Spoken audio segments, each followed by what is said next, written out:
गीता के 2000 वर्ष बाद तक धर्म के नाम पर संप्रदाय नहीं बने थे, इसीलिए गीता मजहब मुक्त है।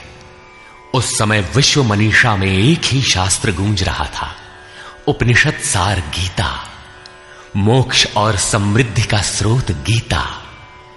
शास्त्र पढ़ने की अपेक्षा उसका श्रवण अधिक लाभदायक है, क्योंकि उच्चारण की शुद्धता इत्यादि में एकाग्रता बंट जाती है। इसीलिए सरल भाषा में रूपांतरित यथार्थ गीता की ये कैसेट आपकी सेवा में प्रस्तुत है। इनके श्रवण से बच्चे बच्चे में, पास पड़ोस में परमात्मा के शुभ संस्कारों का संचार होगा। आपके घर आंगन का वायुमंडल भी तपोभूमि सा सुरभित हो उठेगा।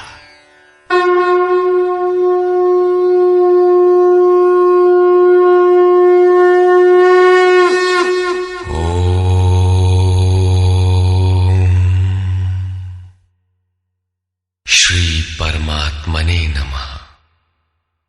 यथार्थ गीता, श्रीमद् भगवत गीता, अथाष्टमो अध्याय। 7वें अध्याय के अंत में योगेश्वर श्री कृष्ण ने कहा कि पुण्य कर्म अर्थात नियत कर्म आराधना को करने वाले योगी संपूर्ण पापों से छूटकर उस व्याप्त ब्रह्म को जानते हैं। अर्थात कर्म कोई ऐसी वस्तु है जो व्याप्त ब्रह्म की जानकारी दिलाता है।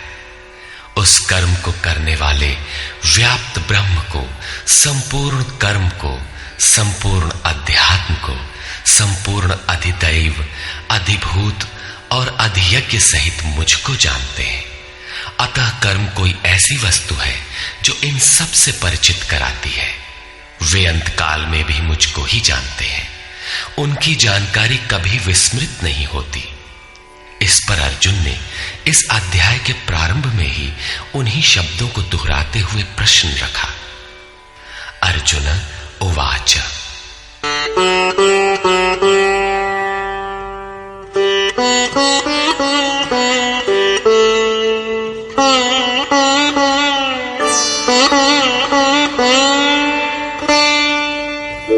किम तद्ब्रह्म किमध्यात्मम् किम कर्म पुरुषोत्तम अधिभूतं च किम प्रोक्तम् अधिदैवं किमुच्यते। हे पुरुषोत्तम, वो ब्रह्म क्या है, अध्यात्म क्या है, कर्म क्या है, अधिभूत तथा अधिदैव किसे कहा जाता है?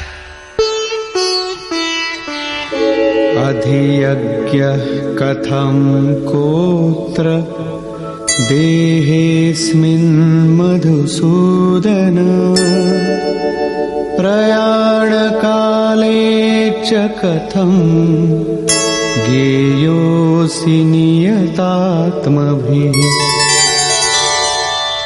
हे मधुसूदन, यहां अधियज्ञ कौन है और वह इस शरीर में कैसे है? सिद्ध है कि अधियज्ञ अर्थात यज्ञ का अधिष्ठाता कोई ऐसा पुरुष है जो मनुष्य शरीर के आधार वाला है। समाहित चित्त वाले पुरुषों द्वारा अंत समय में आप किस प्रकार जानने में आते हैं? इन 7 प्रश्नों का क्रम से निर्णय देने के लिए योगेश्वर श्री कृष्ण बोले। श्री भगवान उवाच।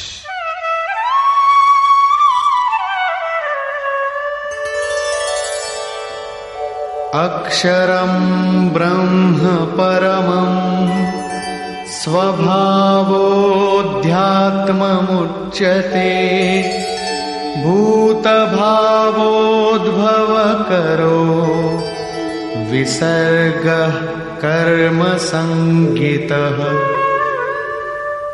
अक्षरम ब्रह्म परमम, जो अक्षय है, जिसका क्षय नहीं होता, वही परम ब्रह्म है। स्वभावः अध्यात्मम उच्यते, स्वयं में स्थिर भाव ही अध्यात्म अर्थात आत्मा का आधिपत्य है। इससे पहले सभी माया के आधिपत्य में रहते हैं, किंतु जब स्वभाव अर्थात स्वरूप में स्थिर भाव अर्थात स्वयं में स्थिर भाव मिल जाता है तो आत्मा का ही आधिपत्य उसमें प्रवाहित हो जाता है। यही अध्यात्म है, अध्यात्म की पराकाष्ठा है। भूत भावोद्भव करा, भूतों के वे भाव जो कुछ न कुछ उद्भव करते हैं, अर्थात प्राणियों के वे संकल्प जो भले अथवा बुरे संस्कारों की संरचना करते हैं, उनका विसर्ग अर्थात विसर्जन, उनका मिट जाना ही कर्म की पराकाष्ठा है। यही संपूर्ण कर्म है जिसके लिए योगेश्वर ने कहा था, वो संपूर्ण कर्म को जानता है। वहां कर्म पूर्ण है, आगे आवश्यकता नहीं है। नियत कर्म, इस अवस्था में जबकि भूतों के वे भाव जो कुछ न कुछ रचते हैं, भले अथवा बुरे संस्कार संग्रह करते हैं, बनाते हैं, वे जब सर्वथा शांत हो जाएं, यही कर्म की संपूर्णता है। इसके आगे कर्म करने की आवश्यकता नहीं रह जाती। अतः कर्म कोई ऐसी वस्तु है जो भूतों के संपूर्ण संकल्पों को, जिनसे कुछ न कुछ संस्कार बनते हैं, उनका शमन कर देती है। कर्म का अर्थ है आराधना, चिंतन, जो यज्ञ में है। अधिभूतं क्षरो भावः पुरुषश्चाधिदैवतम् अधियज्ञोऽहमेवात्र देहे देहभृतां वर। जब तक अक्षय भाव नहीं मिलता तब तक नष्ट होने वाले संपूर्ण क्षर भाव अधिभूत अर्थात भूतों के अधिष्ठान है। वही भूतों की उत्पत्ति के कारण है। पुरुषः च अधिदैवतम, और प्रकृति से परे जो परम पुरुष है वही अधिदैव अर्थात संपूर्ण देवों, दैवी संपद का अधिष्ठाता है। दैवी संपद उसी परम देव में विलय हो जाती है। देहधारियों में श्रेष्ठ अर्जुन, इस मनुष्य तन में मैं ही अधियज्ञ अर्थात यज्ञों का अधिष्ठाता हूं।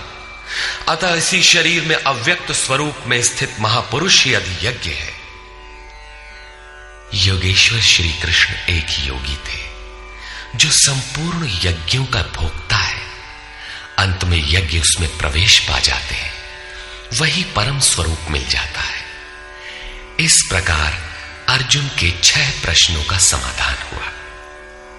अब अंतिम प्रश्न कि अंत काल में कैसे आप जानने में आते हैं जो कभी विस्मृत नहीं होते।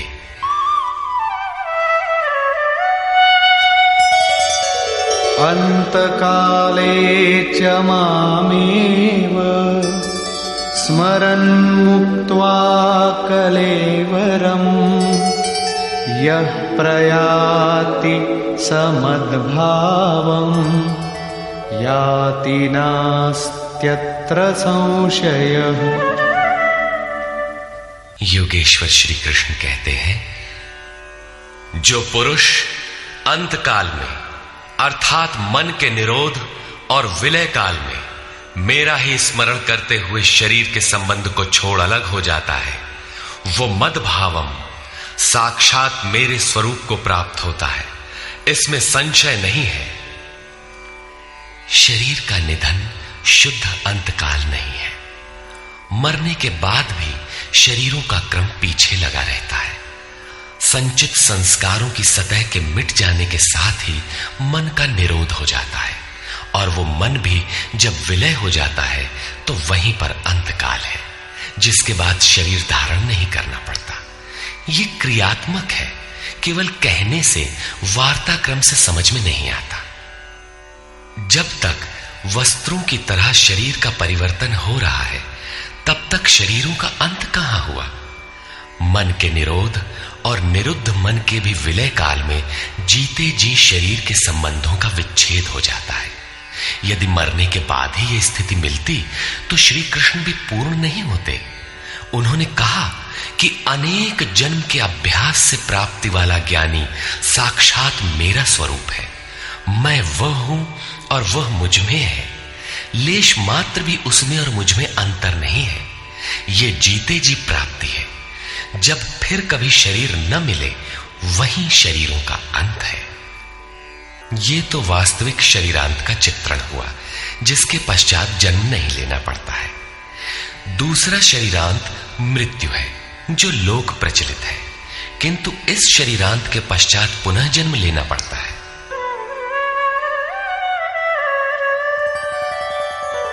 यं यं वापि स्मरन् भावं त्यजत्यन्ते कलेवरम् तं तमेवैति कौन्तेय सदा तद्भावभावितः।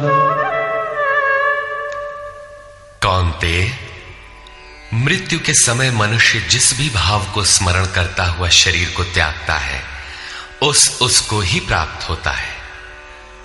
तब तो बड़ा सस्ता सौदा है। आजीवन मौज करें, मरने लगे तो भगवान का स्मरण कर लेंगे। किंतु श्री कृष्ण कहते हैं ऐसा होता नहीं।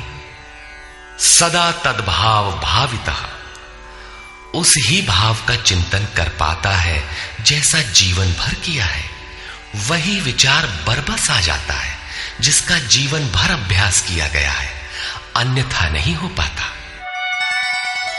तस्मात् सर्वेषु कालेषु मामनुस्मर युध्य च मय्यर्पितमनो बुद्धिः मामे वैश्यस्य संशयम्।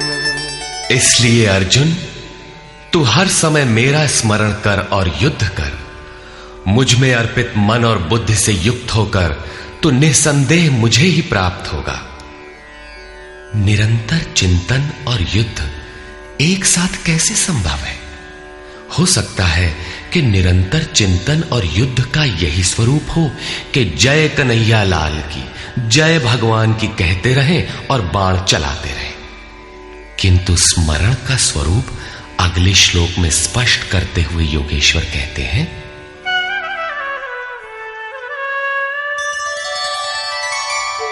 अभ्यासयोगयुक्तेन चेतसा नान्यगामिना परमं पुरुषं दिव्यं याति पार्थानुचिन्तयन्। हे पार्थ, उस स्मरण के लिए योग के अभ्यास से युक्त हुआ, अर्थात मेरा चिंतन और योग का अभ्यास पर्याय है। मेरे सिवाय दूसरी ओर न जाने वाले चित्त से निरंतर चिंतन करने वाला परम प्रकाश स्वरूप दिव्य पुरुष अर्थात परमात्मा को प्राप्त होता है। मान लीजिए कि ये पेंसिल भगवान है, तो इसके सिवाय अन्य किसी वस्तु का स्मरण नहीं आना चाहिए। इसके अगल बगल आपको पुस्तक दिखाई पड़ती है या अन्य कुछ भी, तो आपका स्मरण खंडित हो गया। स्मरण जब इतना सूक्ष्म है कि इष्ट के अतिरिक्त दूसरी वस्तु का स्मरण भी ना हो, मन में तरंगे भी ना आए, तो स्मरण और युद्ध दोनों एक साथ कैसे होंगे? वस्तुतः जब आप चित्त को सब ओर से समेटकर अपने एक आराध्य के स्मरण में प्रवृत्त होंगे, तो उस समय मायिक प्रवृत्तियां काम क्रोध राग द्वेष बाधा के रूप में सामने प्रकट ही है। आप स्मरण करेंगे किंतु वे आपके अंदर उद्वेग पैदा करेंगे। आपका मन स्मरण से चलायमान करना चाहेंगे। इन बाह्य प्रवृत्तियों का पार पाना ही युद्ध है। निरंतर चिंतन द्वारा ही इनका अंत किया जाता है। इसलिए निरंतर चिंतन के साथ ही युद्ध संभव है। गीता का एक भी श्लोक बाह्य मारकाट का समर्थन नहीं करता। चिंतन किसका करें, इस पर कहते हैं, कविं पुराणमनुशासितारम् अणोरणीयां समनुस्मरेद्यः सर्वस्य धातारमचिन्त्य रूपम् आदित्यनाथमव्ययम्। नित्यवर्णं तमस परस्तात्। उस युद्ध के साथ वो पुरुष सर्वज्ञ, अनादि, सबके नियंता, सूक्ष्म से भी अति सूक्ष्म, सबके धारण पोषण करने वाले किंतु अचिंत्य, अर्थात जब तक चित्त और चित्त की लहर है तब तक वो दिखाई नहीं देता। चित्त के निरोध और विलय काल में ही जो विदित होता है, नित्य प्रकाश स्वरूप और अविद्या से परे उस परमात्मा का स्मरण करता है। पीछे बताया मेरा चिंतन करता है, यहां कहते हैं परमात्मा का। अतः उस परमात्मा के चिंतन अर्थात ध्यान का माध्यम तत्व स्थित महापुरुष है। इसी क्रम में प्रयाण काले मनसाचलेन भक्त्या युक्तो योग बलेन चैव भ्रुवोर्मध्ये प्राणमावेश्य सम्यक् सतं परं पुरुषमुपैति दिव्यम्।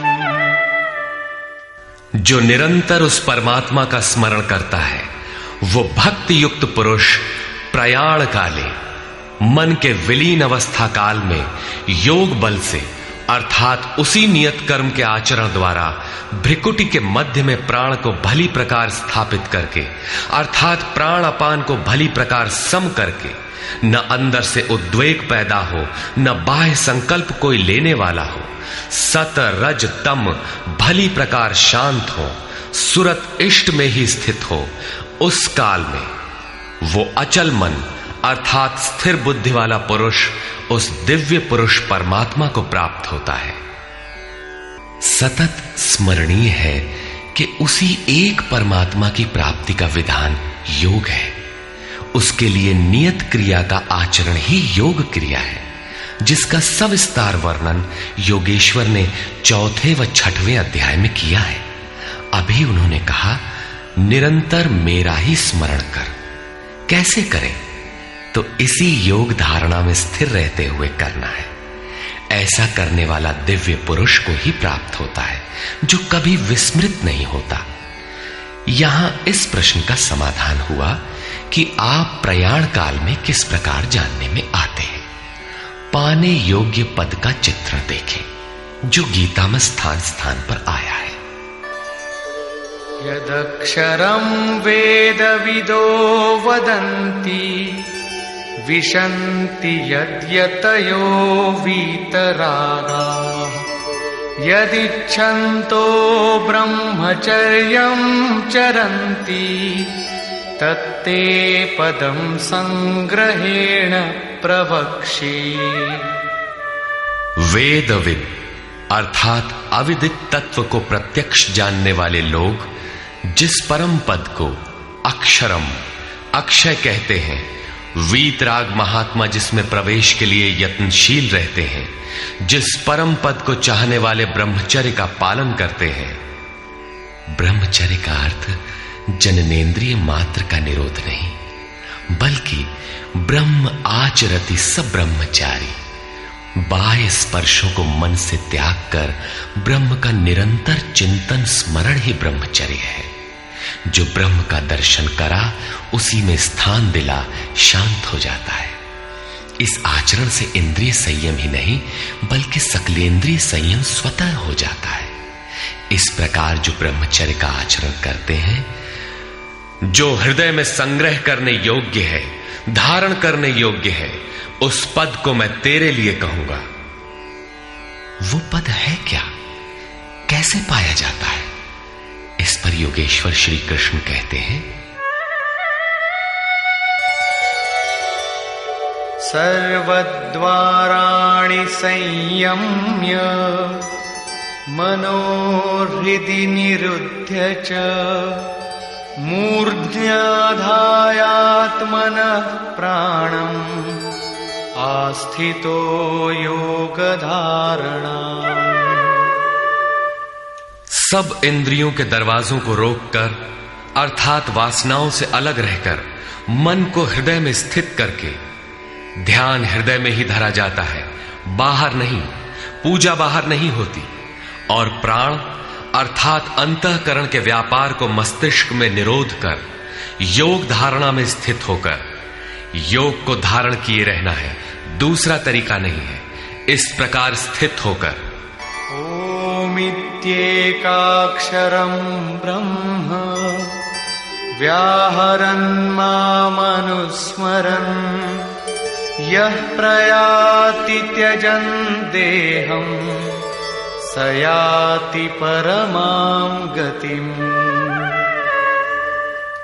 जो पुरुष ओम इति ओम इतना ही जो अक्षय ब्रह्म का परिचायक है, उसका जाप तथा मेरा स्मरण करता हुआ शरीर का त्याग कर जाता है, वो पुरुष परम गति को प्राप्त होता है। श्री कृष्ण एक योगेश्वर परम तत्व में स्थित महापुरुष सद्गुरु थे। योगेश्वर श्री कृष्ण ने बताया कि ओम अक्षय ब्रह्म का परिचायक है, तू उसका जप कर और ध्यान मेरा कर। प्राप्ति के हर महापुरुष का नाम वही होता है जिसे वो प्राप्त है, इसलिए नाम ओम का बताया और रूप अपना। योगेश्वर ने कृष्ण कृष्ण जपने का निर्देश नहीं दिया। कालांतर में भावुकों ने उनका भी नाम जपना आरंभ कर दिया और अपनी श्रद्धा के अनुसार उसका फल भी पाते हैं। जैसा कि मनुष्य की श्रद्धा जहां टिक जाती है, वहां मैं ही उसकी श्रद्धा को पुष्ट करता तथा मैं ही फल का विधान भी करता हूं। श्री कृष्ण ओम पर बल देते हैं। ओहम स ओम, अर्थात वो सत्ता मेरे भीतर है। ये ओम भी उस परम सत्ता का परिचय देकर शांत हो जाता है। वास्तव में उस प्रभु के अनंत नाम है, किंतु जप के लिए वही नाम सार्थक है जो छोटा हो, श्वास में ढल जाए और एक परमात्मा का ही बोध कराता हो। उससे भिन्न अनेक देवी देवताओं की अविवेकपूर्ण कल्पना में उलझाकर लक्ष्य से दृष्टि न हटाते। प्रारंभिक साधक नाम तो जपते हैं, किंतु महापुरुष के स्वरूप का ध्यान करने में हिचकते हैं। वे अपनी अर्जित मान्यताओं का पूर्वाग्रह छोड़ नहीं पाते। वे किसी अन्य देवता का ध्यान करते हैं जिसका योगेश्वर श्री कृष्ण ने निषेध किया है। अतः पूर्ण समर्पण के साथ किसी अनुभवी महापुरुष की शरण लें। पुण्य पुरुषार्थ सबल होते ही कुतर्कों का शमन और यथार्थ क्रिया में प्रवेश मिल जाएगा। योगेश्वर श्री कृष्ण के अनुसार इस प्रकार ओम के जप और परमात्म स्वरूप सद्गुरु के स्वरूप का निरंतर स्मरण करने से मन का निरोध और विलय हो जाता है और उसी क्षण शरीर के संबंध का त्याग हो जाता है। केवल मरने से शरीर पीछा नहीं छोड़ता। अनन्यचेता सततम यो मां स्मरति नित्यशः तस्याहं सुलभः पार्थ नित्ययुक्तस्य योगिनः। मेरे अतिरिक्त और कोई चित्त में है ही नहीं। उस अन्य किसी का चिंतन न करता हुआ अर्थात अनन्य चित्त से स्थिर हुआ जो अनवरत मेरा स्मरण करता है, उस नित्य मुझसे युक्त योगी के लिए मैं सुलभ हूं। आपके सुलभ होने से क्या मिलेगा? मामुपेत्य पुनर्जन्म दुःखालयम शाश्वतम् नाप्नुवन्ति महात्मानः संसिद्धिं परमां गताः। मुझे प्राप्त कर वे दुखों के स्थान स्वरूप क्षणभंगुर पुनर्जन्म को प्राप्त नहीं होते, बल्कि परम सिद्धि को प्राप्त होते हैं। अर्थात मुझे प्राप्त होना अथवा परम सिद्धि को प्राप्त होना एक ही बात है। केवल भगवान ही ऐसे हैं जिन्हें पाकर उस पुरुष का पुनर्जन्म नहीं होता। फिर पुनर्जन्म की सीमा कहां तक है? आब्रह्म भुवनाल्लोकाः पुनरावर्तिनोऽर्जुन मामुपेत्य तु कौन्तेय पुनर्जन्म न विद्यते। अर्जुन, ब्रह्मा से लेकर कीट पतंगादि सभी लोग पुनरावर्ती हैं, जन्म लेने और मरने तथा पुनः पुनः इसी क्रम में चलने वाले हैं। किंतु कौन्तेय, मुझे प्राप्त होकर उस पुरुष का पुनर्जन्म नहीं होता। धर्म ग्रंथों में लोक लोकांतरों की परिकल्पना ईश्वर पद की विभूतियों को बोध कराने के आंतरिक अनुभव या रूपक मात्र है। अंतरिक्ष में न तो कोई ऐसा गड्ढा है जहां कीड़े काटते हों, और न ऐसे महल जिसे स्वर्ग कहा जाता हो। दैवी संपत्ति से युक्त पुरुष देवता और आसुरी संपत्ति से युक्त मनुष्य ही असुर है। श्री कृष्ण के ही सगे संबंधी कंस राक्षस और बाणासुर दैत्य थे। देव मानव तिर्यक योनियां ही विभिन्न लोक हैं। श्री कृष्ण के ही अनुसार ये जीवात्मा मन सहित पांचों इंद्रियों को लेकर जन्म जन्मांतर के संस्कारों के अनुरूप नया शरीर धारण कर लेता है। अमर कहे जाने वाले देवता भी मरण धर्मा है। क्षीणे पुण्ये मर्त्य लोकम विशन्ति। इससे बड़ी क्षति क्या होगी? वो देवतन ही किस काम का जिसमें संचित पुण्य भी समाप्त हो जाए। देवलोक, पशुलोक, कीट पतंगादि लोक भोगलोक मात्र है। केवल मनुष्य ही कर्मों का रचयिता है, जिसके द्वारा वो उस परम धाम तक को प्राप्त कर सकता है जहां से पुनरावर्तन नहीं होता। यथार्थ कर्म का आचरण करके मनुष्य देवता बन जाए, ब्रह्मा की स्थिति प्राप्त कर ले, किंतु वो पुनर्जन्म से तब तक नहीं बच सकता जब तक कि मन के निरोध और विलय के साथ परमात्मा का साक्षात्कार करके उसी परम भाव में स्थित न हो जाए। उसका पुनर्जन्म नहीं होना है, किंतु इस अव्यक्त स्थिति से पूर्व जब तक उसके पास अपनी बुद्धि है, जब तक वो ब्रह्मा है, वो पुनर्जन्म की परिधि में ही है। इन्हीं तथ्यों पर प्रकाश डालते हुए योगेश्वर श्री कृष्ण कहते हैं, सहस्रयुग पर्यन्तम् अहर्यद् ब्रह्मणो विदुः रात्रिं युग सहस्रान्ताम् तेहोरात्रविदो जनाः। जो 1000 चतुर्युगों की ब्रह्मा की रात्रि और 1000 चतुर्युगों के उसके दिन को साक्षात जानते हैं, वे पुरुष समय के तत्व को यथार्थ जानते हैं। प्रस्तुत श्लोक में दिन और रात विद्या और अविद्या के रूपक हैं। ब्रह्म विद्या से संयुक्त बुद्धि ब्रह्मा की प्रवेशिका तथा ब्रह्म विद्वरिष्ठ बुद्धि ब्रह्मा की पराकाष्ठा है। विद्या से संयुक्त बुद्धि ही ब्रह्मा का दिन है। जब विद्या कार्यरत होती है उस समय योगी स्वरूप की ओर अग्रसर होता है।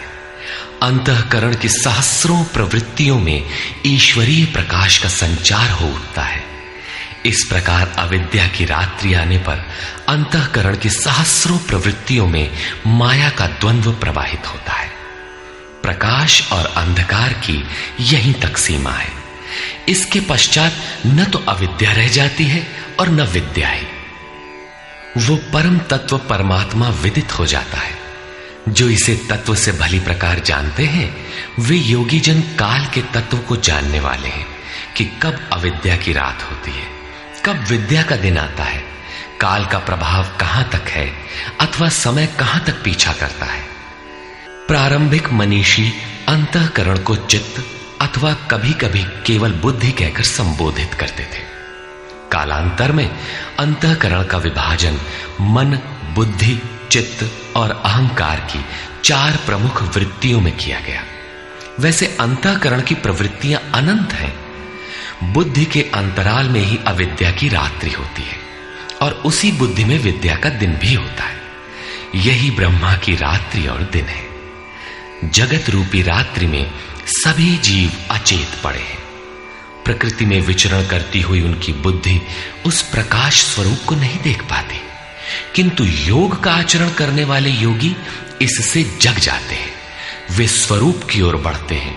जैसा कि गोस्वामी तुलसीदास ने रामचरितमानस में लिखा है, कबहु दिवस मह निबिड़तम, कबहुक प्रकट पतंग, बिन सई उपजई ज्ञान जिमि, पाई कुसंग सुसंग। विद्या से संयुक्त बुद्धि कुसंग पाकर अविद्या में परिणत हो जाती है। पुनः सुसंग से विद्या का संचार उसी बुद्धि में हो जाता है। ये उतार चढ़ाव पूर्ति पर्यंत लगा रहता है। पूर्ति के पश्चात न बुद्धि है न ब्रह्मा, न रात रहती है न दिन। यही ब्रह्मा के दिन रात का रूपक है। न हजारों साल की लंबी रात होती है, न हजारों चतुर्युग का दिन ही होता है, और न कहीं कोई चार मुंह वाला ब्रह्मा ही है। बुद्धि की उपर्युक्त चार क्रमिक अवस्थाएं ही ब्रह्मा के चार मुख और अंतःकरण की चार प्रमुख प्रवृत्तियां ही उनके चतुर्युग हैं। रात और दिन इन्हीं प्रवृत्तियों में होते हैं। जो पुरुष इसके भेद को तत्व से जानते हैं, वे योगी जन काल के भेद को जानते हैं कि काल कहां तक पीछा करता है और कौन पुरुष काल से भी अतीत हो जाता है। रात्रि और दिन अविद्या और विद्या में होने वाले कार्य को योगेश्वर श्री कृष्ण स्पष्ट करते हैं।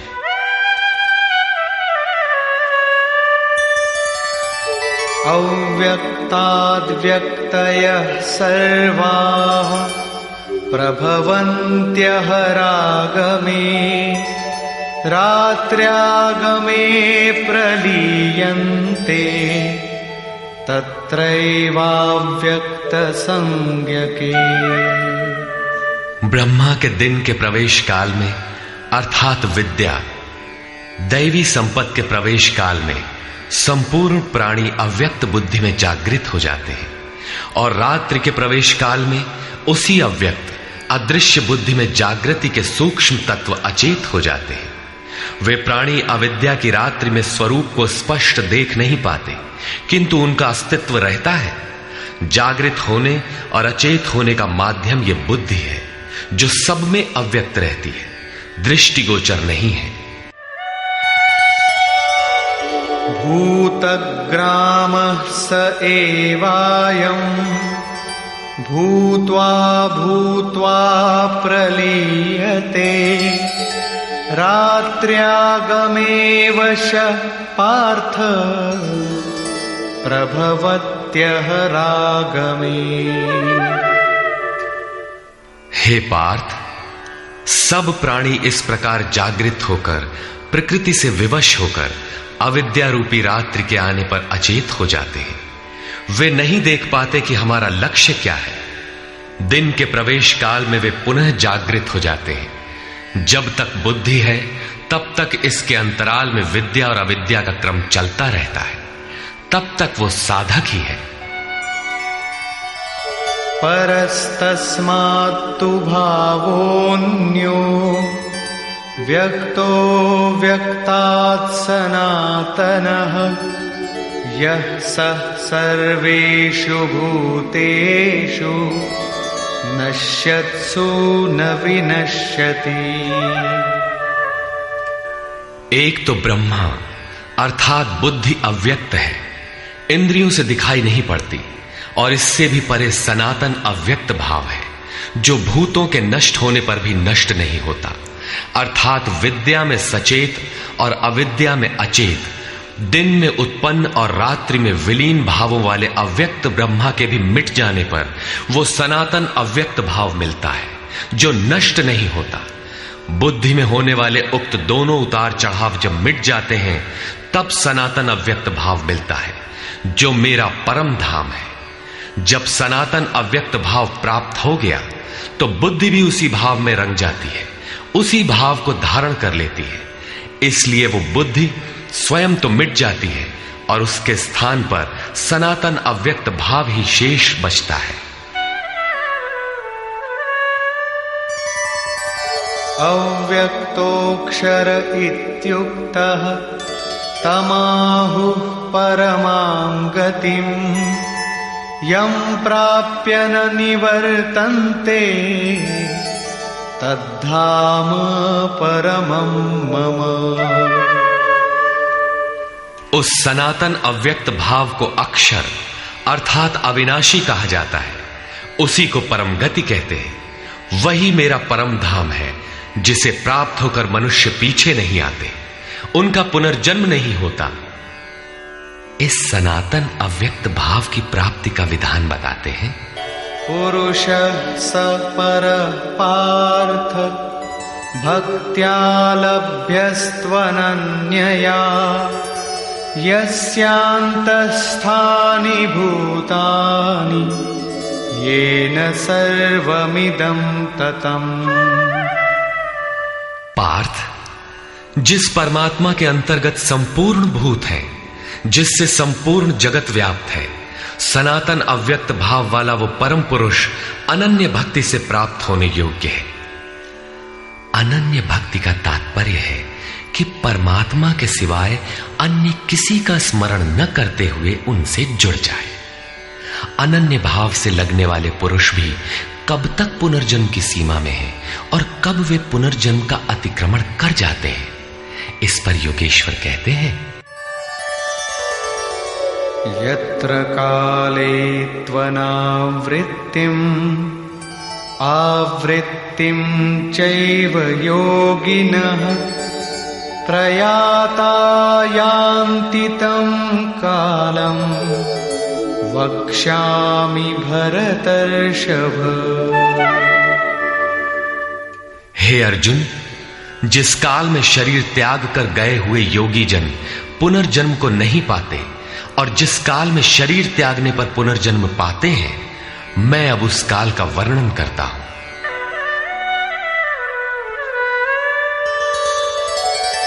अग्निर्ज्योतिरः शुक्लः षण्मासा उत्तरायणम् तत्र प्रयाता गच्छन्ति ब्रह्म ब्रह्मविदो जनाः। शरीर संबंध का त्याग करते समय जिसके समक्ष ज्योतिर्मय अग्नि जल रहा हो, दिन का प्रकाश फैला हो, सूर्य चमक रहा हो, शुक्ल पक्ष का चंद्र बढ़ रहा हो, उत्तरायण का निरभ्र और सुंदर आकाश हो, उस काल में प्रयाण करने वाले ब्रह्मवेत्ता योगी जन ब्रह्म को प्राप्त होते हैं। अग्नि ब्रह्म तेज का प्रतीक है, दिन विद्या का प्रकाश है, शुक्ल पक्ष निर्मलता का द्योतक है, विवेक, वैराग्य, शम, दम, तेज और प्रज्ञा ये षडैश्वर्य ही षण्मास है। ऊर्ध्व रेता स्थिति ही उत्तरायण है। प्रकृति से सर्वथा परे इस अवस्था में जाने वाले ब्रह्मवेत्ता योगी जन ब्रह्म को प्राप्त होते हैं। उनका पुनर्जन्म नहीं होता, किंतु अनन्य चित्त से लगे हुए योगी जन यदि इस आलोक को प्राप्त नहीं कर पाए, जिनकी साधना अभी पूर्ण नहीं, उनका क्या होता है, इस पर कहते हैं। धूमो रात्रिस्तथा कृष्णः षण्मासा दक्षिणायनम् तत्र चान्द्रमसं ज्योतिः योगी प्राप्य निवर्तते। जिसके प्रयाण काल में धुआं फैल रहा हो, योगाग्नि हो, अग्नि यज्ञ प्रक्रिया में पाए जाने वाले अग्नि का स्वरूप है, किंतु धुएं से आच्छादित हो, अविद्या की रात्रि हो, अंधेरा हो, कृष्ण पक्ष का चंद्रमा क्षीण हो रहा हो, कालिमा का बाहुल्य हो, षड विकारों अर्थात काम, क्रोध, लोभ, मोह, मद और मत्सर से युक्त दक्षिणायन अर्थात बहिर्मुखी हो, जो परमात्मा के प्रवेश से अभी बाहर है, उस योगी को पुनः जन्म लेना पड़ता है। तो क्या शरीर के साथ उस योगी की साधना नष्ट हो जाती है? इस पर योगेश्वर श्री कृष्ण कहते हैं। शुक्ल कृष्णे गति हेते जगतः शाश्वते मते एकया यात्यनावृत्तिम् अन्यया वर्तते पुनः। उपर्युक्त शुक्ल और कृष्ण दोनों प्रकार की गतियां जगत में शाश्वत हैं, अर्थात साधन का कभी विनाश नहीं होता। एक अर्थात शुक्ल अवस्था में प्रयाण करने वाला पीछे न आने वाली परम गति को प्राप्त होता है, और दूसरी अवस्था में जिसमें क्षीण प्रकाश तथा अभी कालिमा है, ऐसी अवस्था को गया हुआ पीछे लौटता है, जन्म लेता है। जब तक पूर्ण प्रकाश नहीं मिलता तब तक उसे भजन करना है। प्रश्न पूर्ण हुआ। अब इसके लिए साधन पर पुनः बल देते हैं।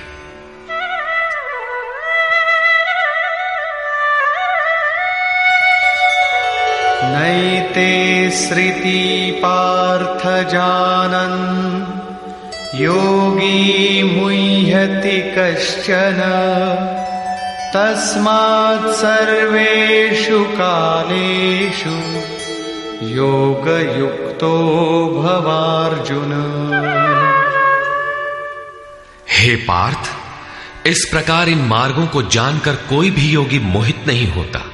वो जानता है कि पूर्ण प्रकाश पा लेने पर ब्रह्म को प्राप्त होगा और क्षीण प्रकाश रहने पर भी पुनर्जन्म में साधन का नाश नहीं होता। दोनों गतियां शाश्वत हैं। अतः अर्जुन, तो सब काल में योग से युक्त हो, अर्थात निरंतर साधन कर।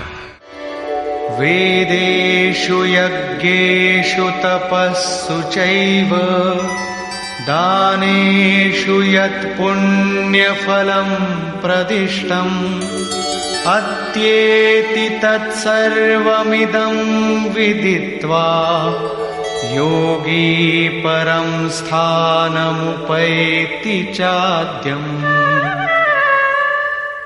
इसको साक्षात्कार सहित जानकर, मानकर नहीं, योगी वेद, यज्ञ, तप और दान के पुण्य फलों का निसंदेह अतिक्रमण कर जाता है और सनातन परम पद को प्राप्त होता है। अविदित परमात्मा की साक्षात जानकारी का नाम वेद है। वो अविदित तत्व जब विदित हो ही गया तो अब कौन किसे जाने। अतः विदित होने के पश्चात वेदों से भी प्रयोजन समाप्त हो जाता है, क्योंकि जानने वाला भिन्न नहीं है। यज्ञ अर्थात आराधना की नियत क्रिया आवश्यक थी, किंतु जब वो तत्व विदित हो गया तो किसके लिए भजन करें।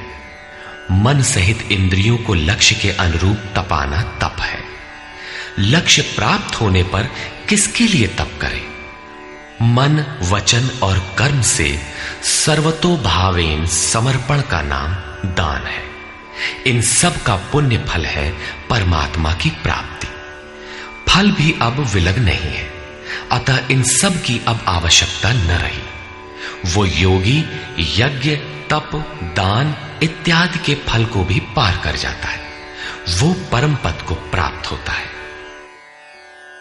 निष्कर्ष, इस अध्याय में 5 प्रमुख बिंदुओं पर विचार किया गया, जिनमें सर्वप्रथम अध्याय 7 के अंत में योगेश्वर श्री कृष्ण द्वारा बीजारोपित प्रश्नों को स्पष्ट समझाने की जिज्ञासा से इस अध्याय के आरंभ में अर्जुन ने 7 प्रश्न किए कि भगवान, जिसे आपने कहा वह ब्रह्म क्या है, वह अध्यात्म क्या है, वह संपूर्ण कर्म क्या है, अधिदैव, अधिभूत और अधियज्ञ क्या है, और अंतकाल में आप किस प्रकार जानने में आते हैं कि कभी विस्मृत नहीं होते। योगेश्वर श्री कृष्ण ने बताया कि जिसका विनाश नहीं होता वही पर ब्रह्म है। स्वयं की उपलब्धि वाला परम भाव ही अध्यात्म है, जिससे जीव माया के आधिपत्य से निकलकर आत्मा के आधिपत्य में हो जाता है, वही अध्यात्म है। और भूतों के वे भाव जो शुभ अथवा अशुभ संस्कारों को उत्पन्न करते हैं, उन भावों का रुक जाना विसर्ग, मिट जाना ही कर्म की संपूर्णता है। इसके आगे कर्म करने की आवश्यकता नहीं रह जाती। अतः कर्म कोई ऐसी वस्तु है जो संस्कारों के उद्गम को ही मिटा देता है। इसी प्रकार क्षर भाव अधिभूत हैं, अर्थात नष्ट होने वाले ही भूतों को उत्पन्न करने में माध्यम है। वे ही भूतों के अधिष्ठाता हैं।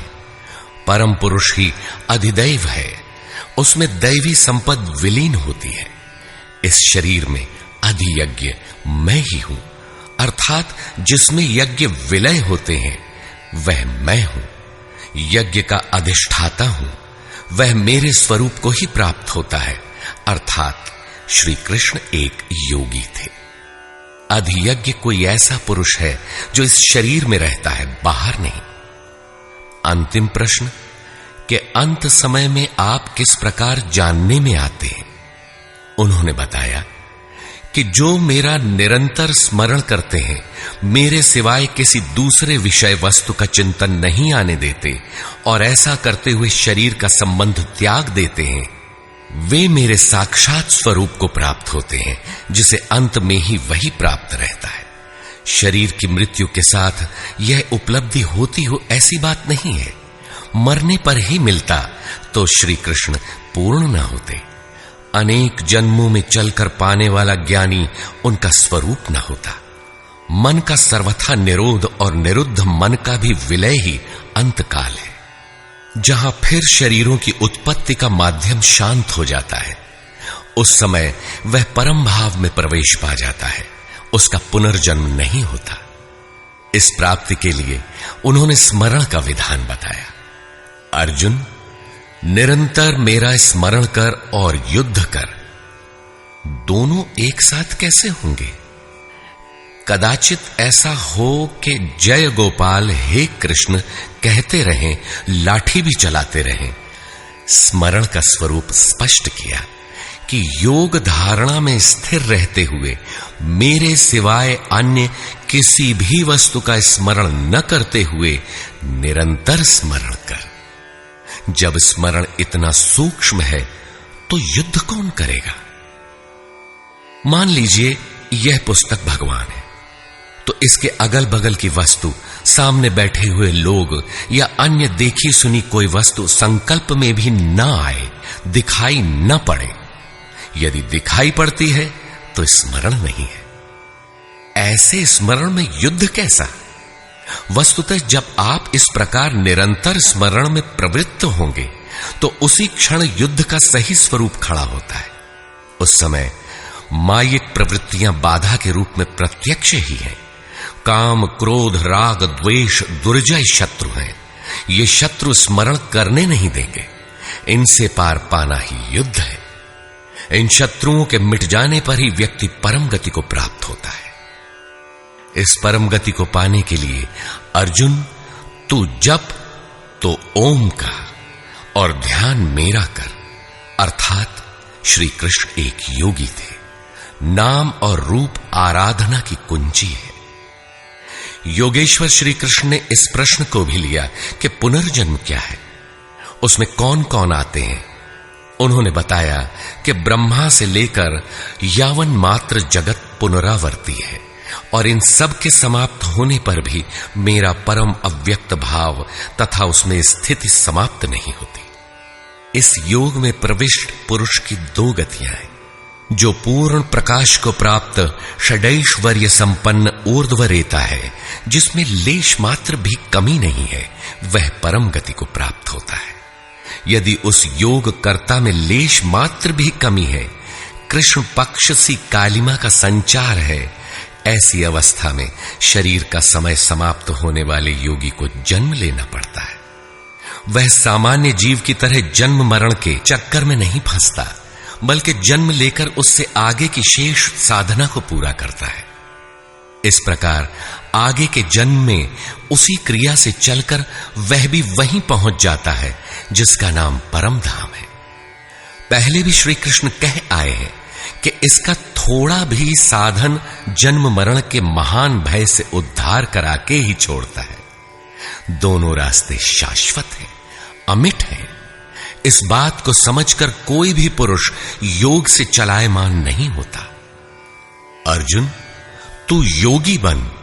योगी वेद, तप, यज्ञ और दान के भी पुण्य फलों का उल्लंघन कर जाता है, परम गति को प्राप्त होता है।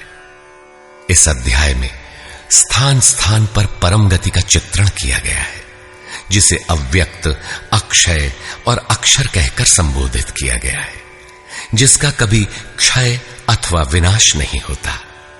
अतः ओम तत्सदिति श्रीमद् भगवद गीता सूपनिषत्सु ब्रह्म विद्यायाम योग शास्त्रे श्री कृष्णार्जुन संवादे अक्षर ब्रह्म योगो नाम अष्टमोऽध्यायः। इस प्रकार स्वामी अड़गड़ानंद कृत श्रीमद् भगवद गीता के भाष्य यथार्थ गीता का 8वां अध्याय पूर्ण होता है। हरि ओम तत्सत।